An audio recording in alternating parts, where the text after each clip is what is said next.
Chithrodayam snap Malayalam news web portal.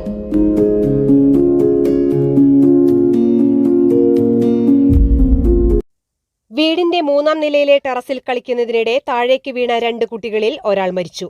Mattancherry ഗേലാസേട്ട് പറമ്പിൽ ഷക്കീറിന്റെയും സുമിനിയുടെയും മകൾ 13 വയസ്സുള്ള നിഖിതയാണ് മരിച്ചത്. വീടിന്റെ 3-ാമത്തെ നിലയിൽ ബന്ധുവായ 4 വയസ്സുകാരിക്കൊപ്പം കളിക്കുന്നതിനിടയിലാണ് 2 പേരും താഴെ വീണത്.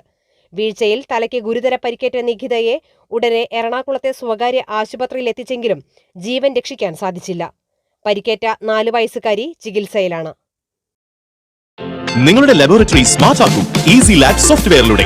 15 ദിവസം സൗജന്യമായി ഉപയോഗിച്ചു നോക്കി പൂർണ്ണമായും തൃപ്തിയായതിനു ശേഷം മാത്രം പേയ്മെന്റ്. വർഷങ്ങളായി 3000-ത്തിലധികം കസ്റ്റമേഴ്സ് ഈസി ലാബ് ഉപയോഗിച്ചുകൊണ്ടിരിക്കുന്നു. കമ്പ്യൂട്ടറിൽ പരിചയസമ്പത്ത് കുറവുള്ളവർക്കും വളരെ എളുപ്പത്തിൽ ഈസി ലാബ് കൈകാര്യം ചെയ്യാം. കൂടാതെ automatic result calculation, abnormal value alert, quick patient view, automatic data backup തുടങ്ങിയ ഫീച്ചേഴ്സും ഈസി ലാബിൽ ലഭ്യമാണ്. കൂടുതൽ കാര്യക്ഷമതയോടെയും മികവാർന്ന കൃത്യതയോടെയും ഈസി ലാബ് നിങ്ങളുടെ ലാബിനെ സ്മാർട്ട് ആക്കുന്നു. ഉടൻ തന്നെ ബുക്ക് ചെയ്യൂ 85900375.